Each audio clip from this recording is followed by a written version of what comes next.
Marian, whose hands shook, and he too looked long. "It is life," he said presently in a breaking voice. "No hell. Life created and rejoicing, the work of the Creator. They live, even as I have dreamed. Then it was no sin for me to dream. No sin, O God, no sin." He flung himself on his knees and began hysterically the Benedicite Omnia opera. "And now I will see how it is actuated," said the friar from Oxford, thrusting forward again. "Bring it within." "The place is all eyes and ears," said Stephen. They walked quietly back along the leads, 3 English counties laid out in evening sunshine around them, church upon church, monastery upon monastery, cell after cell, and the bulk of a vast cathedral moored on the edge of the banked shoals of sunset.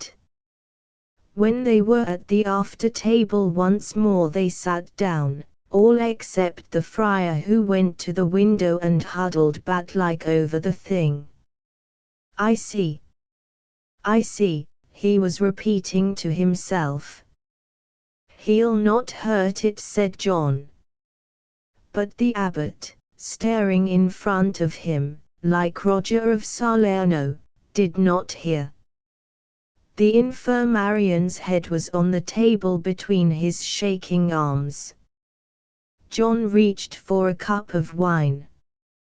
"It was shown to me," the abbot was speaking to himself, "in Cairo, that man stands ever between 2 infinities, of greatness and littleness. Therefore, there is no end, either to life, or, and I stand on the edge of the grave," snarled Roger of Salerno. "Who pities me?"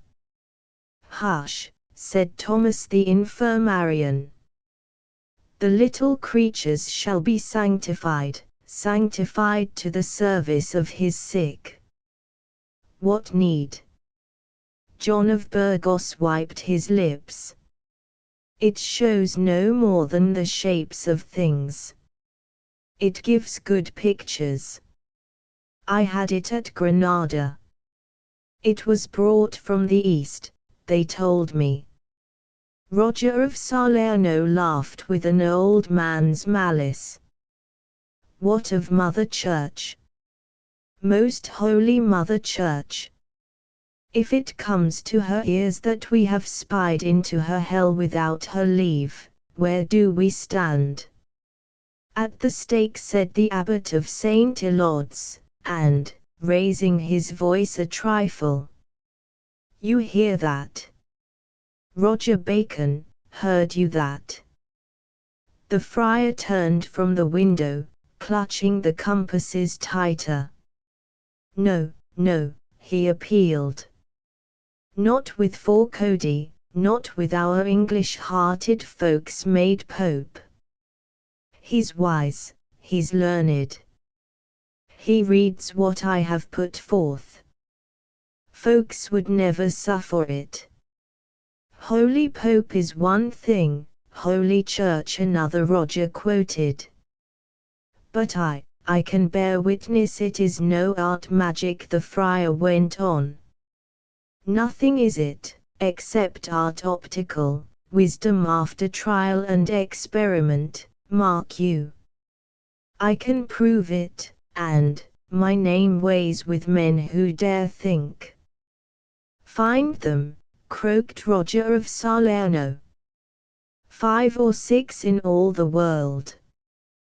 That makes less than £50 by weight of ashes at the stake.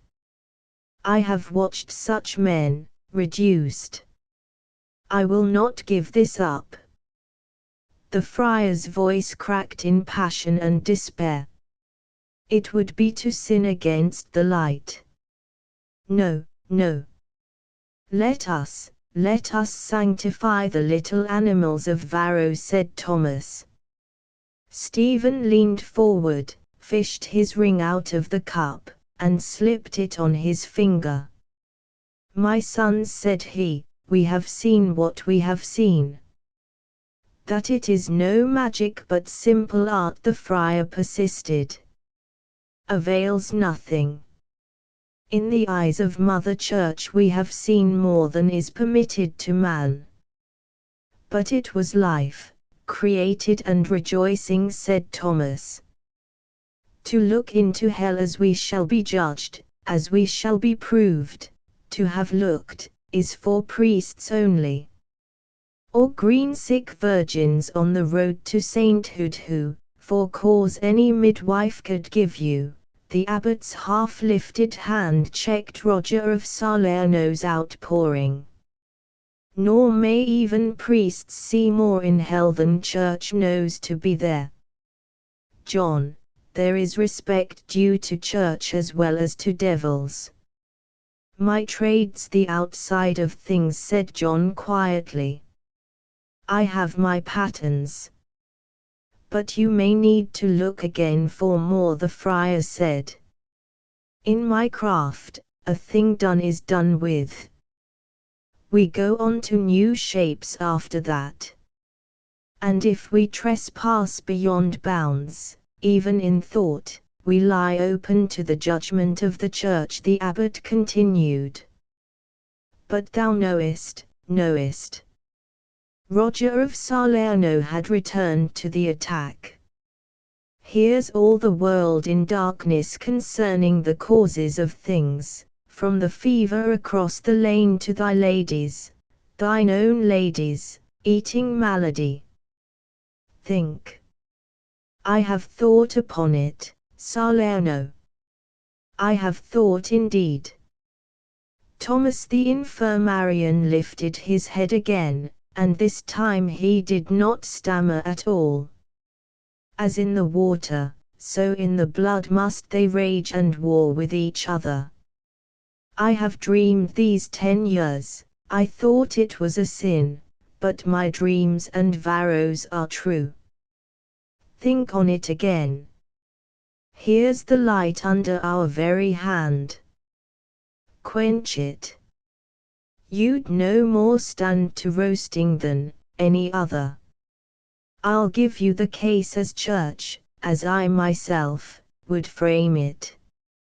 Our John here returns from the moors, and shows us a hell of devils contending in the compass of one drop of water. Magic past clearance. You can hear the faggots crackle. But thou knowest. Thou'st seen it all before. For man's poor sake. For old friendship's sake, Stephen." The friar was trying to stuff the compasses into his bosom as he appealed. "What Stephen de Sautre knows, you his friends know also. I would have you, now, obey the abbot of St. Elod's. Give to me." He held out his ringed hand. May John here, not even make a drawing of one screw," said the broken friar, in spite of himself. "Nowise." Stephen took it over. "Your dagger, John. Sheathed will serve." He unscrewed the metal cylinder, laid it on the table, and with the dagger's hilt smashed some crystal to sparkling dust which he swept into a scooped hand and cast behind the hearth. "It would seem," said he, "the choice lies between two sins. To deny the world a light which is under our hand, or to enlighten the world before her time. What you have seen, I saw long since among the physicians at Cairo. And I know what doctrine they drew from it. As thou dreamed, Thomas. I also, with fuller knowledge. But this birth, my sons, is untimely. It will be but the mother of more death, more torture, more division, and greater darkness in this dark age. Therefore I, who know both my world and the church, take this choice on my conscience. Go. It is finished. He thrust the wooden part of the compasses deep among the beech logs till all was burned. 5. Hymn number 226, A&M, the world is very evil.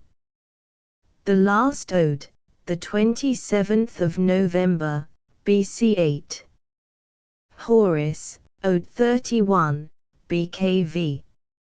As watchers couched beneath a bantain oak, hearing the dawn wind stir, know that the present strength of night is broke, though no dawn threaten her till dawn's appointed hour. So Virgil died, aware of change at hand, and prophesied change upon all the eternal gods had made and on the gods alike, fated as dawn but, as the dawn, delayed till the just hour should strike, a star new risen above the living and dead, and the lost shades that were our loves restored as lovers, and forever.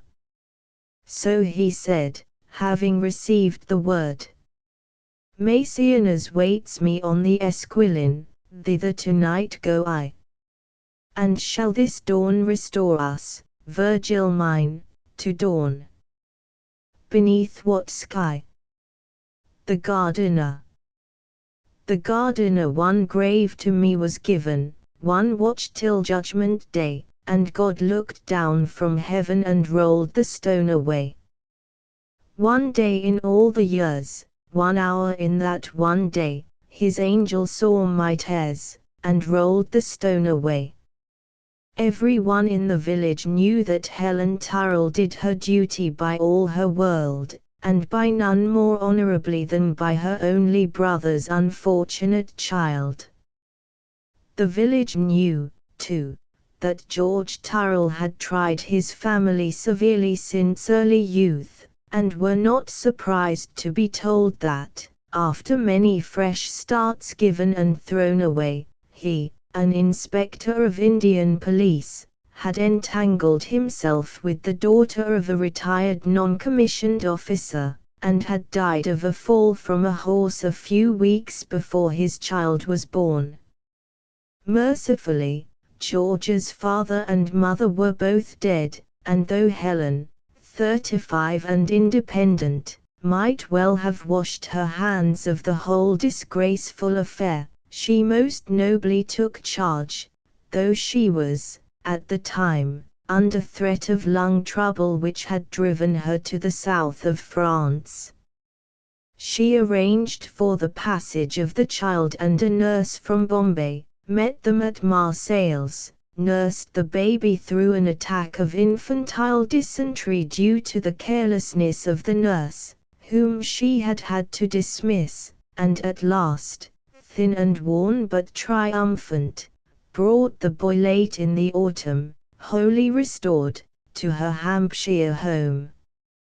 All these details were public property, for Helen was as open as the day, and held that scandals are only increased by hushing them up.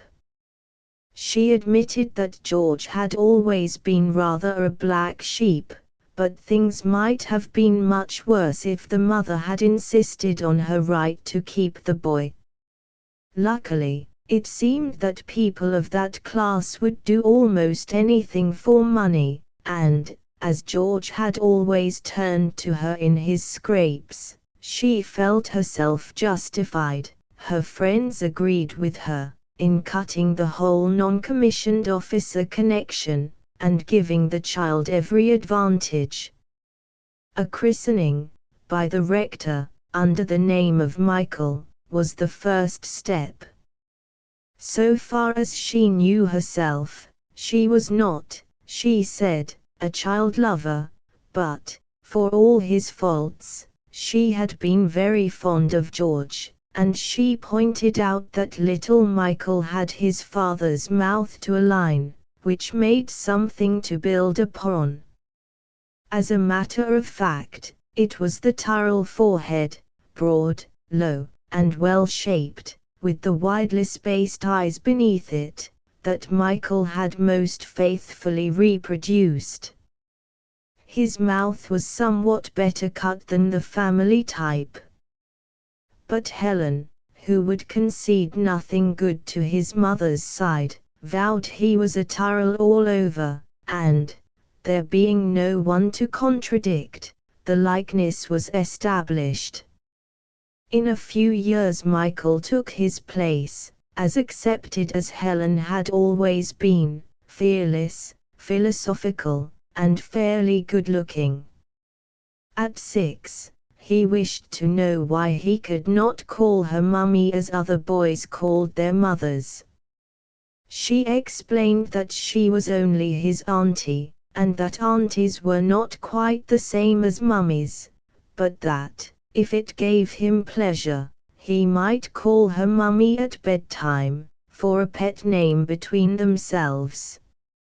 Michael kept his secret most loyally, but Helen, as usual, explained the fact to her friends, which when Michael heard, he raged. "Why did you tell?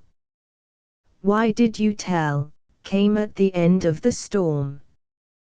"Because it's always best to tell the truth," Helen answered, her arm round him as he shook in his cot. "All right, but when the truth's ugly I don't think it's nice." "Don't you, dear?" "No, I don't," and she felt the small body stiffen. "Now you've told, I won't call you mummy any more, not even at bedtimes." "But isn't that rather unkind?" said Helen, softly. "I don't care. I don't care. You've hurted me in my insides and I'll hurt you back. I'll hurt you as long as I live." "Don't, oh, don't talk like that, dear. You don't know what I will. And when I'm dead I'll hurt you worse." "Thank goodness, I shall be dead long before you, darling." "Ha! Emma says, never know your luck." Michael had been talking to Helen's elderly, flat-faced maid. "Lots of little boys die quite soon." "So'll I." "Then you'll see." Helen caught her breath and moved towards the door, but the wail of "Mummy, Mummy," drew her back again, and the two wept together. At 10 years old, after 2 terms at a prep school, something or somebody gave him the idea that his civil status was not quite regular. He attacked Helen on the subject, breaking down her stammered defenses with the family directness. "Don't believe a word of it," he said, cheerily, at the end. "People wouldn't have talked like they did if my people had been married. But don't you bother, Auntie. I've found out all about my sort in English history and the Shakespeare bits. There was William the Conqueror to begin with, and, oh, heaps more, and they all got on first rate. Don't he make any difference to you, my being that, will it?" "As if anything could," she began. "All right. We won't talk about it any more if it makes you cry." He never mentioned the thing again of his own will, but when, 2 years later, he skillfully managed to have measles in the holidays, as his temperature went up to the appointed 104, he muttered of nothing else, till Helen's voice, piercing at last his delirium, reached him with assurance that nothing on earth or beyond could make any difference between them. The terms at his public school and the wonderful Christmas, Easter, and summer holidays followed each other, variegated and glorious as jewels on a string, and as Jules Helen treasured them. In due time Michael developed his own interests, which ran their courses and gave way to others, but his interest in Helen was constant and increasing throughout. She repaid it with all that she had of affection or could command of counsel and money, and since Michael was no fool, the war took him just before what was like to have been a most promising career. He was to have gone up to Oxford, with a scholarship, in October. At the end of August he was on the edge of joining the first holocaust of public school boys who threw themselves into the line, but the captain of his OTC, where he had been sergeant for nearly a year, headed him off and steered him directly to a commission in a battalion so new that half of it still wore the old army red, and the other half was breeding meningitis through living overcrowdedly in damp tents. Helen had been shocked at the idea of direct enlistment. "But it's in the family," Michael laughed. "You don't mean to tell me that you believed that old story all this time," said Helen. Emma, her maid, had been dead now several years. "I gave you my word of honor, and I give it again, that it's all right." "It is indeed." "Oh, that doesn't worry me." "It never did," he replied valiantly. "What I meant was, I should have got into the show earlier if I'd enlisted, like my grandfather." "Don't talk like that." "Are you afraid of its ending so soon, then?" "No such luck." "You know what Kay says?" "Yes. But my banker told me last Monday it couldn't possibly last beyond Christmas, for financial reasons." "Hope he's right, but our colonel, and he's a regular, says it's going to be a long job." Michael's battalion was fortunate in that, by some chance which meant several leaves, it was used for coast defense among shallow trenches on the Norfolk coast, thence sent north to watch the mouth of a Scotch estuary, and, lastly, held for weeks on a baseless rumor of distant service. But, the very day that Michael was to have met Helen for 4 whole hours at a railway junction up the line, it was hurled out, to help make good the wastage of Lewes, and he had only just time to send her a wire of farewell. In France luck again helped the battalion.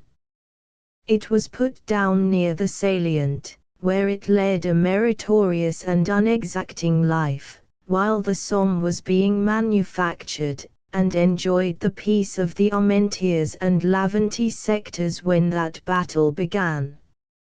Finding that it had sound views on protecting its own flanks and could dig, a prudent commander stole it out of its own division, under pretense of helping to lay telegraphs, and used it round Ypres at large.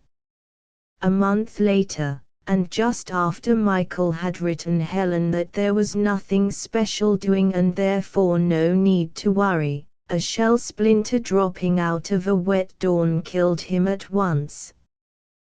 The next shell uprooted and laid down over the body what had been the foundation of a barn wall, so neatly that none but an expert would have guessed that anything unpleasant had happened. By this time the village was old in experience of war, and, English fashion, had evolved a ritual to meet it. When the postmistress handed her 7-year-old daughter the official telegram to take to Miss Turrell, she observed to the rector's gardener, "It's Miss Helen's turn now." He replied, thinking of his own son, "Well, he's lasted longer than some." The child herself came to the front door weeping aloud, because Master Michael had often given her sweets.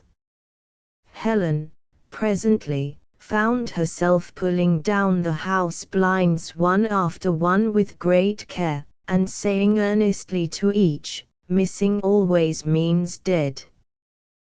Then she took her place in the dreary procession that was impelled to go through an inevitable series of unprofitable emotions. The rector, of course, preached hope and prophesied word, very soon, from a prison camp. Several friends, too, told her perfectly truthful tales, but always about other women, to whom, after months and months of silence, their missing had been miraculously restored. Other people urged her to communicate with infallible secretaries of organizations who could communicate with benevolent neutrals, who could extract accurate information from the most secretive of Hun prison commandants. Helen did and wrote and signed everything that was suggested or put before her. Once, on one of Michael's leaves, he had taken her over a munition factory, where she saw the progress of a shell from blank iron to the all but finished article. It struck her at the time that the wretched thing was never left alone for a single second, and I'm being manufactured into a bereaved next of kin, she told herself, as she prepared her documents. In due course, when all the organizations had deeply or sincerely regretted their inability to trace, etc., something gave way within her, and all sensation, save of thankfulness for the release, came to an end in blessed passivity. Michael had died and her world had stood still, and she had been one with the full shock of that arrest. Now she was standing still and the world was going forward, but it did not concern her, in no way or relation did it touch her.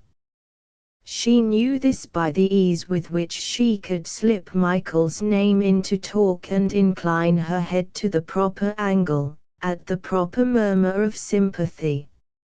In the blessed realization of that relief, the armistice with all its bells broke over her and passed unheeded. At the end of another year she had overcome her physical loathing of the living and returned young, so that she could take them by the hand and almost sincerely wish them well. She had no interest in any aftermath, national or personal, of the war, but, moving at an immense distance, she sat on various relief committees and held strong views. She heard herself delivering them, about the site of the proposed village war memorial. Then there came to her, as next of kin, an official intimation, backed by a page of a letter to her in indelible pencil, a silver identity disc, and a watch, to the effect that the body of Lieutenant Michael Tyrrell had been found, identified, and reinterred in Hazenseal 3rd Military Cemetery, the letter of the row and the grave's number in that row duly given. So Helen found herself moved on to another process of the manufacture, to a world full of exultant or broken relatives, now strong in the certainty that there was an altar upon earth where they might lay their love. These soon told her, and by means of timetables made clear, how easy it was and how little it interfered with life's affairs to go and see one's grave. So different, as the rector's wife said, if he'd been killed in Mesopotamia, or even Gallipoli. The agony of being waked up to some sort of second life drove Helen across the Channel, where, in a new world of abbreviated titles, she learned that Hazenseal 3rd could be comfortably reached by an afternoon train which fitted in with the morning boat, and that there was a comfortable little hotel not 3 kilometers from Hazenseal itself, where one could spend quite a comfortable night and see one's grave next morning.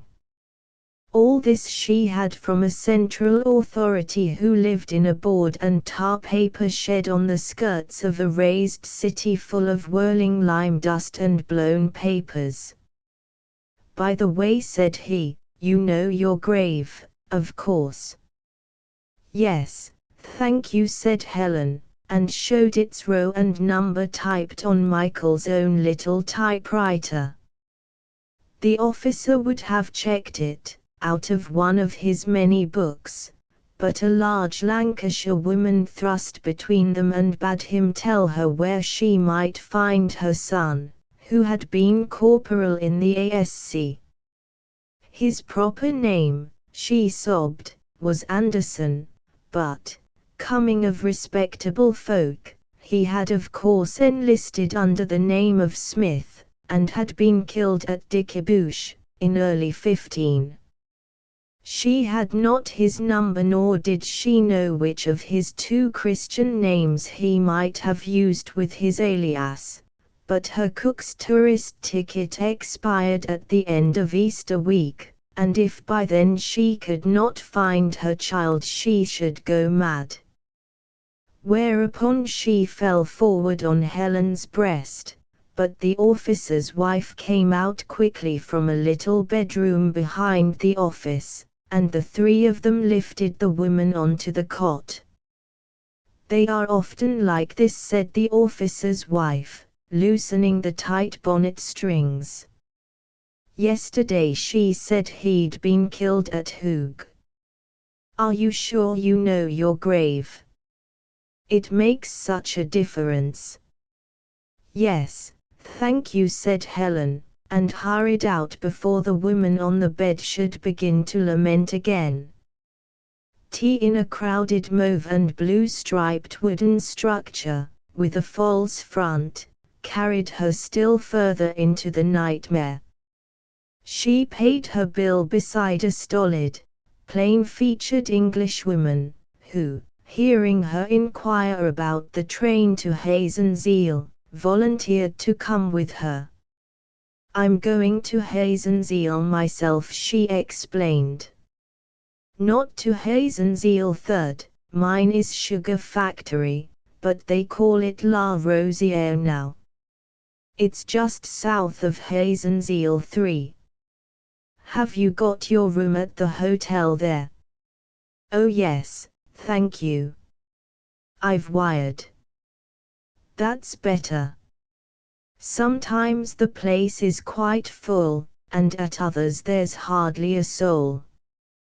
But they've put bathrooms into the old Lion Door, that's the hotel on the west side of Sugar Factory, and it draws off a lot of people, luckily.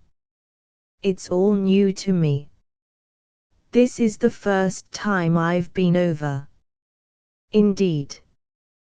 This is my 9th time since the armistice. Not on my own account. I haven't lost anyone, thank God, but, like everyone else, I've a lot of friends at home who have. Coming over as often as I do, I find it helps them to have someone just look at the place and tell them about it afterwards. And one can take photos for them, too. I get quite a list of commissions to execute." She laughed nervously and tapped her slung Kodak. "There are 2 or 3 to see at Sugar Factory this time, and plenty of others in the cemeteries all about. My system is to save them up, and arrange them, you know. And when I've got enough commissions for one area to make it worthwhile, I pop over and execute them. It does comfort people." "I suppose so," Helen answered, shivering as they entered the little train. Of course it does. Isn't it lucky we've got window seats? It must do, or they wouldn't ask one to do it, would they? I've a list of quite 12 or 15 commissions here. She tapped the Kodak again. I must sort them out tonight. Oh, I forgot to ask you. What's yours? My nephew, said Helen. But I was very fond of him. Ah, yes. I sometimes wonder whether they know after death. What do you think? Oh, I don't. I haven't dared to think much about that sort of thing, said Helen, almost lifting her hands to keep her off. Perhaps that's better, the woman answered. The sense of loss must be enough, I expect. Well, I won't worry you any more. Helen was grateful, but when they reached the hotel Mrs. Scarsworth, they had exchanged names, insisted on dining at the same table with her, and after the meal, in the little, hideous salon full of low-voiced relatives, took Helen through her commissions with biographies of the dead, where she happened to know them, and sketches of their next of kin. Helen endured till nearly 9:30, ere she fled to her room. Almost at once there was a knock at her door and Mrs. Scarsworth entered, her hands, holding the dreadful list, clasped before her. Yes, yes, I know, she began. You're sick of me, but I want to tell you something. You aren't married, are you? Then perhaps you won't. But it doesn't matter. I've got to tell someone. I can't go on any longer like this. But please, Mrs. Scarsworth had backed against the shut door, and her mouth worked dryly. In a minute she said, You know about these graves of mine I was telling you about downstairs, just now? They really are commissions. At least several of them are. Her eye wandered round the room. What extraordinary wallpapers they have in Belgium, don't you think? Yes. I swear they are commissions. But there's one, d'you see, and he was more to me than anything else in the world. Do you understand? Helen nodded. More than anyone else.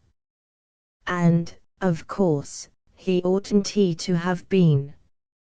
He ought to have been nothing to me. But he was. He is. That's why I do the commissions, you see.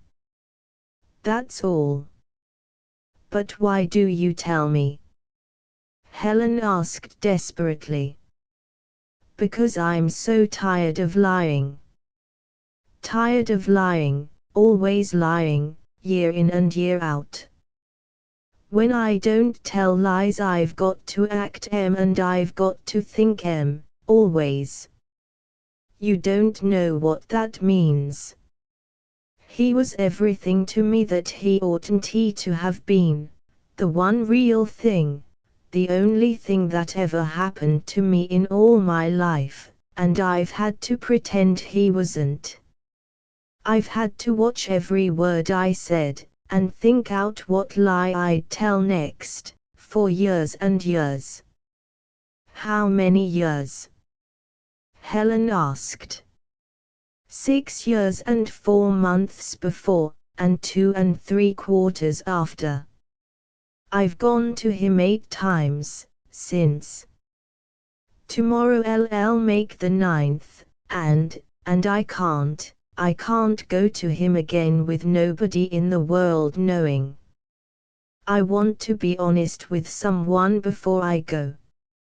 Do you understand? It doesn't matter about me. I was never truthful, even as a girl.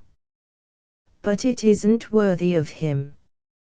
So I had to tell you. I can't keep it up any longer. Oh, I can't. She lifted her joined hands almost to the level of her mouth, and brought them down sharply, still joined, to full arm's length below her waist. Helen reached forward, caught them, bowed her head over them, and murmured, "Oh, my dear. My dear." Mrs. Scarsworth stepped back, her face all mottled. "My God," said she. "Is that how you take it?" Helen could not speak. The woman went out, but it was a long while before Helen was able to sleep. Next morning Mrs. Scarsworth left early on her round of commissions, and Helen walked alone to Hazen's Eel Third. The place was still in the making, and stood some 5 or 6 feet above the metalled road, which it flanked for hundreds of yards. Culvers across a deep ditch served for entrances through the unfinished boundary wall. She climbed a few wooden-faced earthen steps and then met the entire crowded level of the thing in one held breath. She did not know that Hazen's Eel Third counted 21,000 dead already. All she saw was a merciless sea of black crosses, bearing little strips of stamped tin at all angles across their faces. She could distinguish no order or arrangement in their mass, nothing but a waist-high wilderness as of weed-stricken dead, rushing at her. She went forward, moved to the left and the right hopelessly, wondering by what guidance she should ever come to her own. A great distance away there was a line of whiteness. It proved to be a block of some 200 or 300 graves whose headstones had already been set, whose flowers were planted out, and whose new-sown grass showed green. Here she could see clear-cut letters at the ends of the rows, and, referring to her slip, realized that it was not here she must look. A man knelt behind a line of headstones, evidently a gardener, for he was firming a young plant in the soft earth. She went towards him, her paper in her hand. He rose at her approach and without prelude or salutation asked, "Who are you looking for?" "Lieutenant Michael Tyrrell, my nephew," said Helen slowly and word for word, as she had many thousands of times in her life. The man lifted his eyes and looked at her with infinite compassion before he turned from the fresh-sown grass towards the naked black crosses. "Come with me," he said, "and I will show you where your son lies." When Helen left the cemetery she turned for a last look. In the distance she saw the man bending over his young plants, and she went away, supposing him to be the gardener. "The burden one grief on me is laid each day of every year, wherein no soul can aid, whereof no soul can hear, whereto no end is seen except to grieve again. Ah, Mary Magdalene, where is there greater pain? To dream on dear disgrace each hour of every day, to bring no honest face to aught I do or say, to lie from morn till e'en, to know my lies are vain. Ah, Mary Magdalene, where can be greater pain? To watch my steadfast fear attend my every way each day of every year, each hour of every day, to burn, and chill between, to quake and rage again. Ah, Mary Magdalene, where shall be greater pain? One grave to me was given, to guard till judgment day, but God looked down from heaven and rolled the stone away. One day of all my years, 1 hour of that one day, his angel saw my tears and rolled the stone away. The end. Transcriber's notes: a number of typographical errors were corrected silently. New original cover art included with this ebook is granted to the public domain. Asterisk asterisk asterisk end of the Project Gutenberg ebook debits and credits asterisk asterisk asterisk updated editions will replace the previous one, the old editions will be renamed.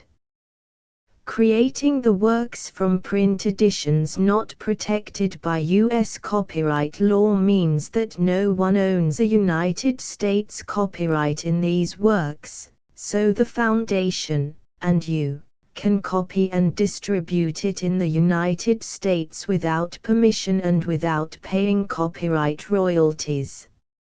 Special rules, set forth in the general terms of use part of this license, apply to copying and distributing Project Gutenberg trademark symbol electronic works to protect the Project Gutenberg trademark symbol concept and trademark.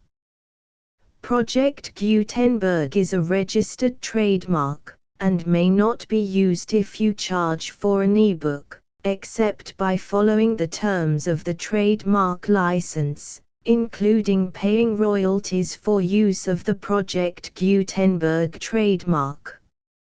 If you do not charge anything for copies of this ebook, complying with the trademark license is very easy. You may use this ebook for nearly any purpose, such as creation of derivative works, reports, performances and research. Project Gutenberg ebooks may be modified and printed and given away. You may do practically anything in the United States with ebooks not protected by U.S. copyright law.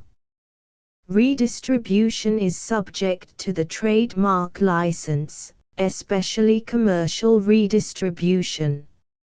Start. Full license. The full Project Gutenberg license. Please read this before you distribute or use this work to protect the Project Gutenberg trademark symbol mission of promoting the free distribution of electronic works, by using or distributing this work, or any other work associated in any way with the phrase Project Gutenberg.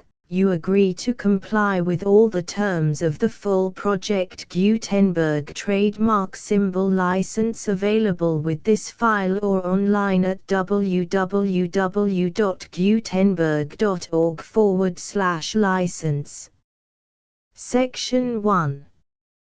General Terms of Use and Redistributing Project Gutenberg Trademark Symbol Electronic Works 1.0.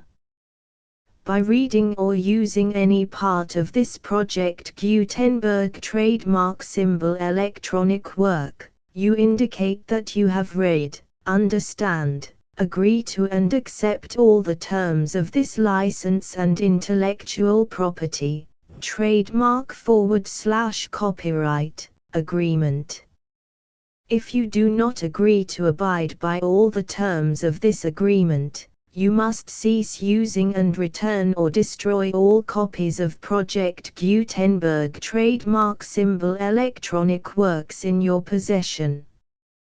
If you paid a fee for obtaining a copy of or access to a Project Gutenberg trademark symbol electronic work and you do not agree to be bound by the terms of this agreement, you may obtain a refund from the person or entity to whom you paid the fee as set forth in paragraph 1.e.8. 1.b Project Gutenberg is a registered trademark. It may only be used on or associated in any way with an electronic work by people who agree to be bound by the terms of this agreement. There are a few things that you can do with most Project Gutenberg trademark symbol electronic works even without complying with the full terms of this agreement. See paragraph 1.c below. There are a lot of things you can do with Project Gutenberg trademark symbol electronic works if you follow the terms of this agreement and help preserve free future access to Project Gutenberg trademark symbol electronic works. See paragraph 1.e below. 1.c. The Project Gutenberg Literary Archive Foundation, the Foundation or PGLAF, owns a compilation copyright in the collection of Project Gutenberg trademark symbol electronic works. Nearly all the individual works in the collection are in the public domain in the United States. If an individual work is unprotected by copyright law in the United States and you are located in the United States, we do not claim a right to prevent you from copying, distributing, performing, displaying or creating derivative works based on the work as long as all references to Project Gutenberg are removed. Of course, we hope that you will support the Project Gutenberg trademark symbol mission of promoting free access to electronic works by freely sharing Project Gutenberg trademark symbol works in compliance with the terms of this agreement for keeping the Project Gutenberg trademark symbol name associated with the work.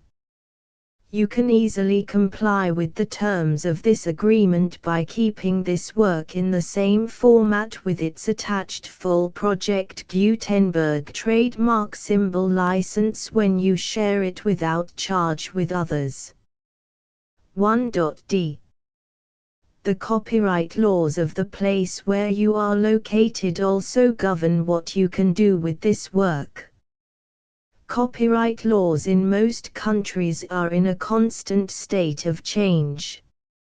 If you are outside the United States, check the laws of your country in addition to the terms of this agreement before downloading, copying, displaying, performing, distributing or creating derivative works based on this work or any other Project Gutenberg trademark symbol work.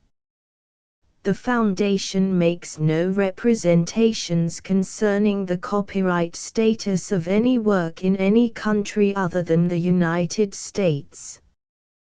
1.e. Unless you have removed all references to Project Gutenberg, 1.e.1. The following sentence, with active links to, or other immediate access to, the full Project Gutenberg trademark symbol license must appear prominently whenever any copy of a Project Gutenberg trademark symbol work, any work on which the phrase Project Gutenberg appears, or with which the phrase Project Gutenberg is associated, is accessed, displayed, performed, viewed, copied or distributed. This ebook is for the use of anyone anywhere in the United States and most other parts of the world at no cost and with almost no restrictions whatsoever. You may copy it, give it away or reuse it under the terms of the Project Gutenberg license included with this ebook or online at www.gutenberg.org. If you are not located in the United States, you will have to check the laws of the country where you are located before using this ebook. 1.e.2. If an individual Project Gutenberg trademark symbol electronic work is derived from texts not protected by U.S. copyright law, does not contain a notice indicating that it is posted with permission of the copyright holder, the work can be copied and distributed to anyone in the United States without paying any fees or charges. If you are redistributing or providing access to a work with the phrase Project Gutenberg associated with or appearing on the work, you must comply either with the requirements of paragraphs 1.e.1 through 1.e.7 or obtain permission for the use of the work and the Project Gutenberg trademark symbol trademark as set forth in paragraphs 1.e.8 or 1.e.9. 1.e.3. If an individual Project Gutenberg trademark symbol electronic work is posted with the permission of the copyright holder, your use and distribution must comply with both paragraphs 1.e.1 through 1.e.7 and any additional terms imposed by the copyright holder. Additional terms will be linked to the Project Gutenberg trademark symbol license for all works posted with the permission of the copyright holder found at the beginning of this work. 1.e.4. Do not unlink or detach or remove the full Project Gutenberg trademark symbol license terms from this work, or any files containing a part of this work or any other work associated with Project Gutenberg trademark symbol. 1.e.5. Do not copy, display, perform, distribute or redistribute this electronic work, or any part of this electronic work, without prominently displaying the sentence set forth in paragraph 1.e.1 with active links or immediate access to the full terms of the Project Gutenberg trademark symbol license. 1.e.6. You may convert to and distribute this work in any binary, compressed, marked up, non-proprietary or proprietary form, including any word processing or hypertext form.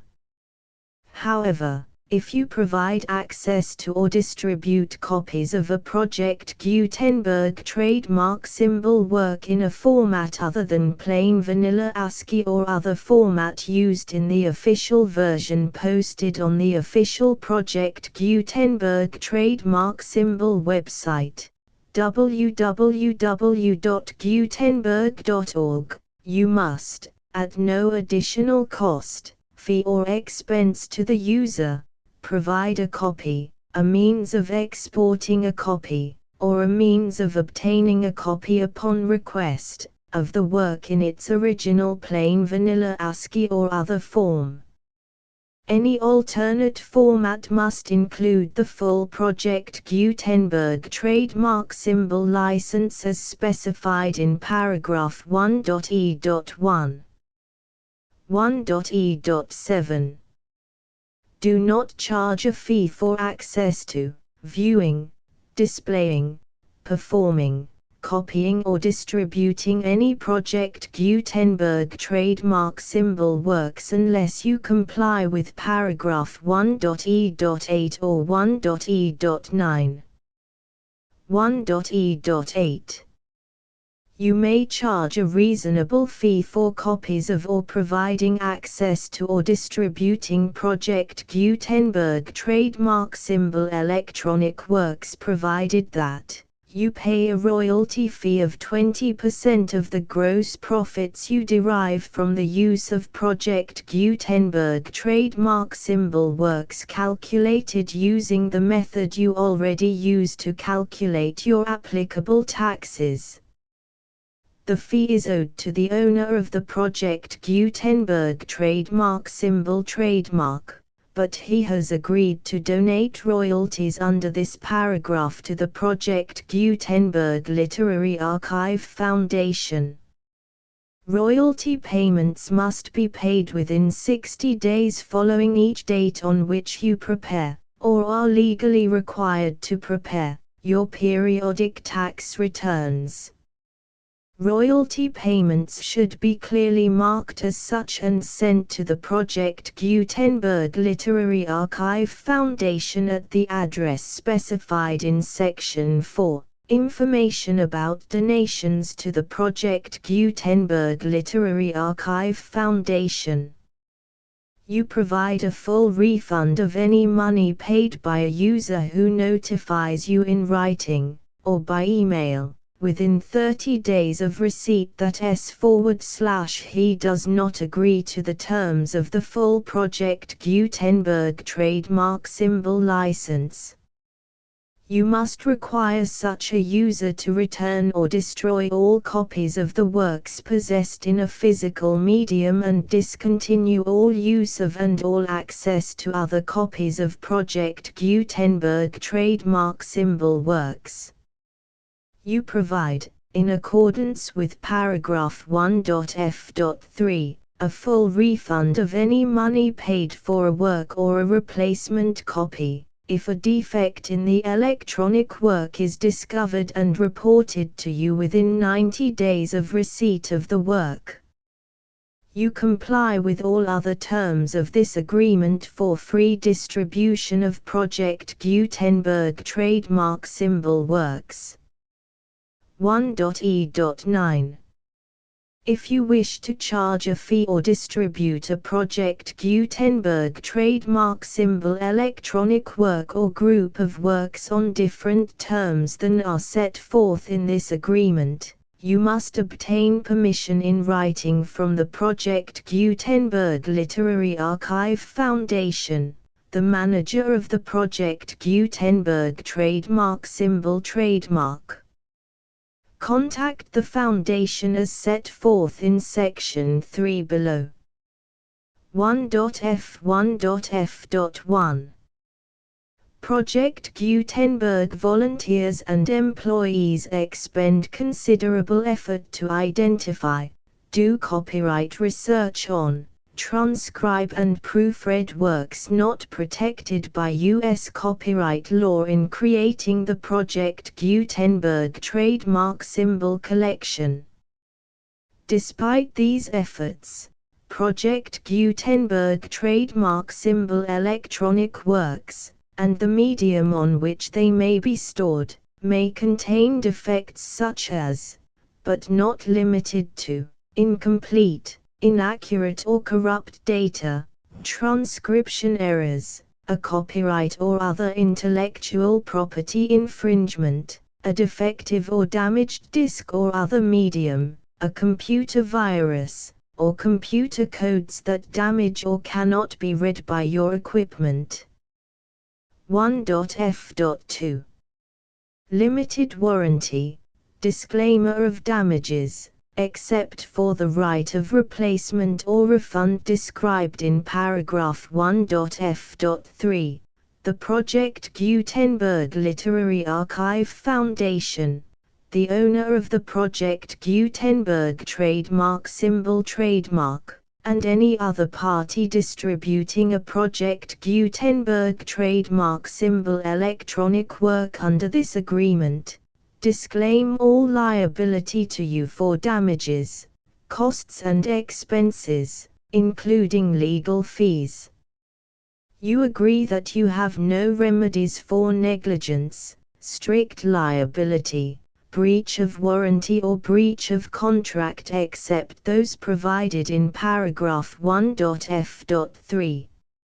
You agree that the Foundation, the trademark owner, and any distributor under this agreement will not be liable to you for actual, direct, indirect, consequential, punitive or incidental damages even if you give notice of the possibility of such damage. 1.f.3.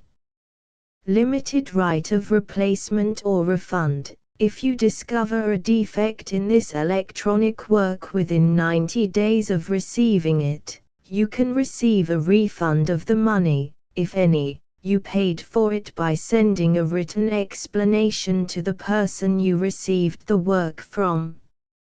If you received the work on a physical medium, you must return the medium with your written explanation. The person or entity that provided you with the defective work may elect to provide a replacement copy in lieu of a refund.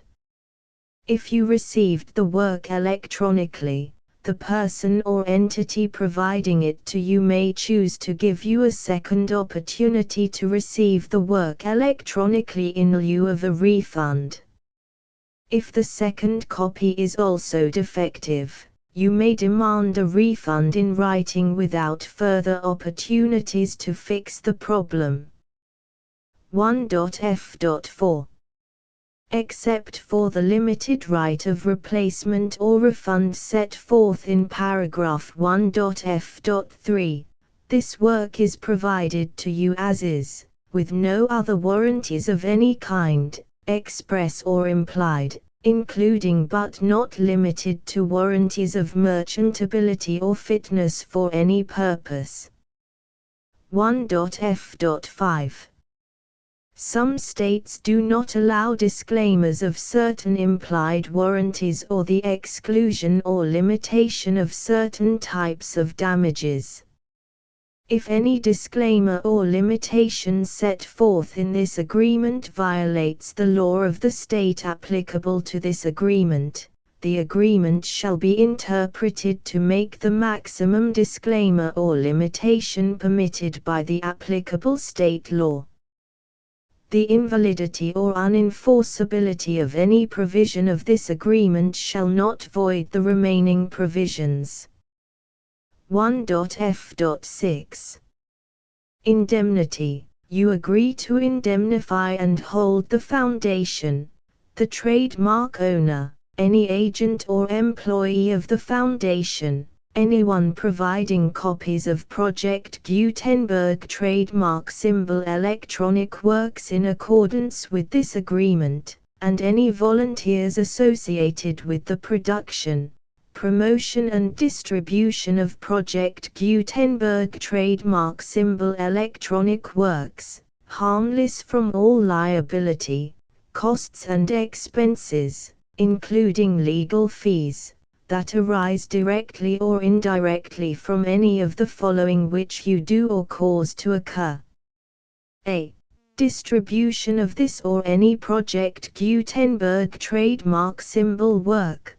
B. Alteration, modification, or additions or deletions to any Project Gutenberg trademark symbol work, and C. Any defect you cause.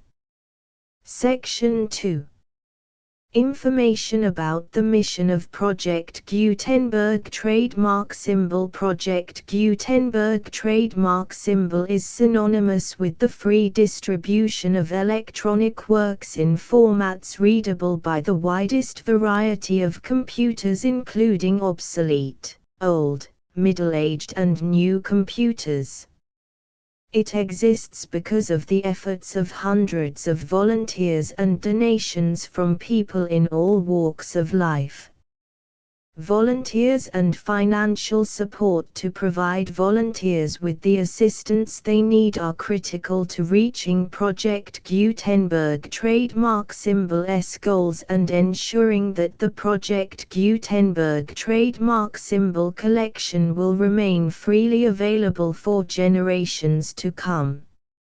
In 2001, the Project Gutenberg Literary Archive Foundation was created to provide a secure and permanent future for Project Gutenberg trademark symbol and future generations. To learn more about the Project Gutenberg Literary Archive Foundation and how your efforts and donations can help, see sections 3 and 4 and the Foundation information page at www.gutenberg.org. Section 3. Information about the Project Gutenberg Literary Archive Foundation. The Project Gutenberg Literary Archive Foundation is a non-profit 501(c)(3) educational corporation organized under the laws of the state of Mississippi and granted tax-exempt status by the Internal Revenue Service. The foundation's IN or Federal Tax Identification Number is 64-6221541. Contributions to the Project Gutenberg Literary Archive Foundation are tax-deductible to the full extent permitted by U.S. federal laws and your state's laws. The Foundation's business office is located at 809 North 1500 West, Salt Lake City, UT 84116, 801-596-1887. Email contact links and up-to-date contact information can be found at the Foundation's website and official page at www.gutenberg.org/contact section 4.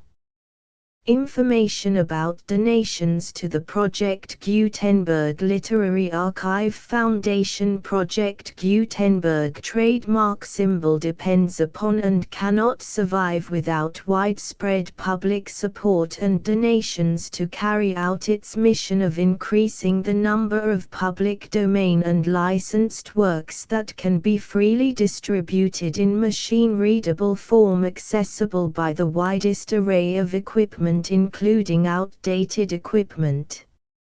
Many small donations, $1 to $5,000, are particularly important to maintaining tax-exempt status with the IRS.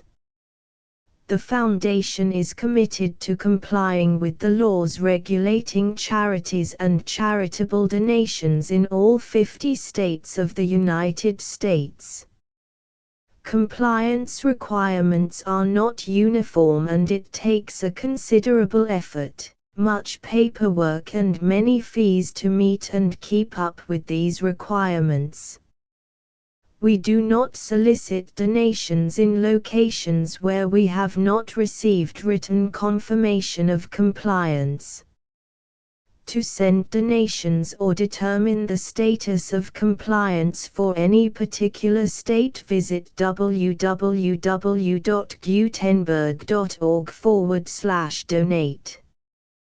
While we cannot and do not solicit contributions from states where we have not met the solicitation requirements, we know of no prohibition against accepting unsolicited donations from donors in such states who approach us with offers to donate. International donations are gratefully accepted, but we cannot make any statements concerning tax treatment of donations received from outside the United States. U.S. laws alone swamp our small staff. Please check the Project Gutenberg web pages for current donation methods and addresses. Donations are accepted in a number of other ways, including checks, online payments and credit card donations. To donate, please visit www.gutenberg.org/donate. Section 5. General information about Project Gutenberg trademark symbol electronic works. Professor Michael S. Hart was the originator of the Project Gutenberg trademark symbol concept of a library of electronic works that could be freely shared with anyone.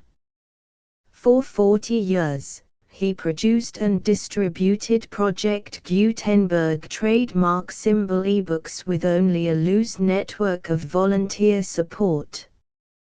Project Gutenberg trademark symbol ebooks are often created from several printed editions, all of which are confirmed as not protected by copyright in the U.S. unless a copyright notice is included.